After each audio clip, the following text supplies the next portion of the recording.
สบายดีทุกคนมื้อนี้เฮาสิพากันมาตัดหน่อไม้เนาะฝนดิน4-5มื้อแล้วแต่ว่าหน่อไม้นี่ก็หลายอยู่เด้โตเตี้ยก็ยังหลายอยู่โตยาวนี่ก็เริ่มอันนั้นแล้วก็เลยสิตัดออกไปแบ่งสู่ผู้อื่นกินนำสินะมึงแม่ตัดก็ตัดตักหม่องแก่มันก็เลยตัดยากๆหน่อยหนึงตัวนี้หันยาวๆแม่คนตัดก็ขอโทษขออภัยหลายๆได้แต่งตัวบ่สุภาพ ตอนเช้าๆก็เลยพากันมานี่นะเพิ่นเอาขี้ดินถมใส่เพิ่นเฮ็ดหน่อนางดินมันก็ดึงยากๆหน่อยหนึงเพราะว่าเพิ่นใส่ดินหลายเด้พยายามดึงอยู่หั่นล่ะเอาอันขี้ดินมาถมใส่ให้มันเป็นหน่อนางดินให้มันขาวหั่นน่ะดึงได้ละเอาออกมาแม่ขาวๆงามๆกลิ่นก็แซ่บอีกเด้อ่อนๆซะจังได๋บ่มันหน่อมันทมดินน่ะมันบ่คือกับหน่อเขียวๆหั่นคือว่ารสชาติมันก็แซ่บดีคักดีอีหยังประมาณนี้รสชาติมันบ่คือกับหน่อตัวเขียวหน่อตัวเขียวหั่นมันอยากเป็นจังได๋บ่คักอะนะแต่ว่าไอ้ผู้ตัดก็ตัดเลิกตัดยากๆตัดจำๆซะมึงดูความเพิ่นตัดพุ่นหน่อบ่ใหญ่ๆนึงมื้อนี้อากาศดีฝนก็ตกลิ้นตกตั้งแต่เมื่อคืนพุ่นตกมาได้ 3-4 มื้อแล้วแต่ว่าส่วนหลายจะตกตอนกลางคืนจนเช้าจนแจ้งมันก็ยังบ่อยากเช้า 8 โมงก็ยังบ่อยากเช้านะฝนช่วงที่ค่อยตัดหน่อไม้นี่ฝนก็ยังอันยี่ๆๆอยู่เพิ่นปีนี้เพิ่นเฮ็ดหน่อนั่งดินหลายอันนี้ก็หน่อนั่งดินคือกันอันนี้ก็ได้เพิ่นก็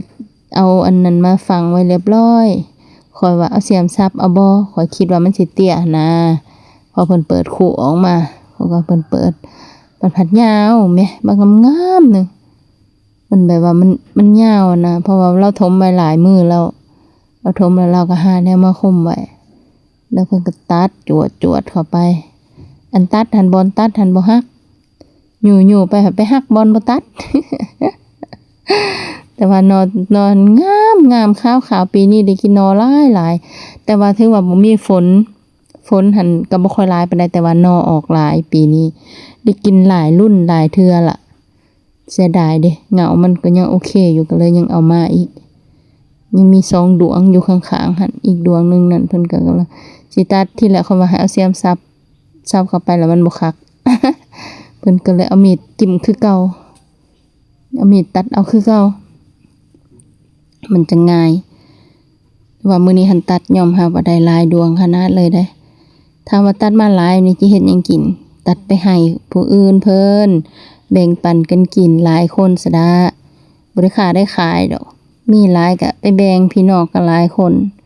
ไทเฮือนก็หลายแต่ว่าบ่ได้พร้อมกันเด้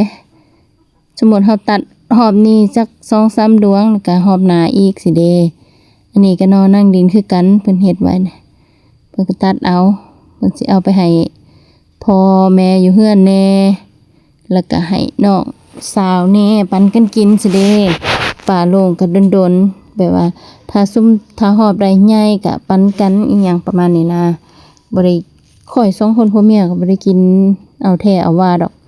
โดนกินเทื่อนึงบางทีก็ตัดไปแล้วไปแกงอยู่เฮือนพ่อแม่ก็กินอยู่เฮือนเพิ่นพุ่นเพิ่น2 เฒ่าก็บ่ได้เฮ็ดแม่ความงามตัดมาได้ เอามาล้างอ่างนี่ก็บ่แม่นว่าเปิดน้ำไว้ได้มันเป็นน้ำฝนมันขังพอบ่ได้ตักออกมันเป็นแท่งอันทออันเอามาเฮ็ดห้องน้ำห้องทาและมันเหลือก็เลยตัดมาแล้วก็เลยเอามาล้างอยู่นี่ซะได้อยู่ประมาณ 6-7 ดวงนี่แหละความงามของหน่อไม้หลายตัวเตี้ยก็ยังหลายอยู่ตัวเตี้ยก็แต่ว่าปะไว้ให้อันสูงๆจักหน่อยจังกินแซ่บพอตัวเตี้ยมันจะเป็นใหญ่ๆมันบ่คักแม่กอนี่มีจะ2 กอนึงเด้อันนี้น่ะยังเตี้ยอยู่ยังกินบ่คักก็เลยเก็บไว้ก่อนมีอยู่ประมาณ 2-3 ดวงนี่แหละตัวที่ยังบ่ทันได้ขึ้นก็ยังมีอยู่ยังหลายเติบอยู่เพิ่นก็เอามาล้างขี้ดินออกตอนตัดนี่ประมาณ 6 โมงปลายกับ7 โมงปลาย7 โมงปลายตอนตัดนี่นะไอ้คนตัดก็แต่งตัวบ่สุภาพหน่อยนึง เพิ่น พิ่นยังบ่ทันกระตื่นนอนเพิ่นยังบ่ทันได้แต่งเนื้อแต่งตัวยังบ่ทันได้อาบน้ำอาบทายังบ่ทันได้ไปเวียกไปการดอกเพิ่นลุกมาข้างหม้อข้าวไว้แล้วก็พากันมาตัดหน่อไม้อันตัวใหญ่นี่ข่อยเป็นคนหิวเอาข้าวไปเกียมไว้ทางในเฮือนเอาไว้สิเอาไปแบ่งปันกันหลายคนบรรยากาศเงินข่อยหันทุกปีต้นไม้นี่หญ้านะหญ้าเต็มที่หญ้าบ่ให้ว่าเลยเอามาแล้วก็มาสำรวจเบิ่งเพิ่นว่าลองสั่งเบิ่นบ่เพิ่นว่ามันหนักเท่าใดเพิ่นว่าอันดวงหนึงนี่ประมาณเท่าใดเพิ่นว่าเด้ข้อยก็เลยเอาไปสั่งเบิ่งดวงนี้หั่นน่ะที่เจ้าเดาเบิ่งดูว่าจักโลนี่นะดวงหนึงนี่นะแต่ว่าสิ่งเขาทำนี่มีแต่5โลนึงดอกก็ลองสั่งเบิ่งกว่าสิสั่งได้ก็ไล่ไต่ไล่เนื้ออยู่สิ่งมันน้อยเด้โอ้ตัวนี้ก็2โล2ขีดพุ่นน่ะดวงหนึงเด้2โล2ขีดนี่นะบ่ได้ธรรมดาเด้หน่อไม้นะบ่ธรรมดาอันนี้เอาดวงใหญ่มาสั่งอีก ดวงใหญ่นี่ได้เท่าใดเนาะได้ประมาณ3โลปลายนี่แหละว่าจำบ่ผิดนะข้อยก็บ่ค่อยจื้อปานใดล่ะพากันสั่งไว้เดี๋ยวให้เบิ่งเด้อ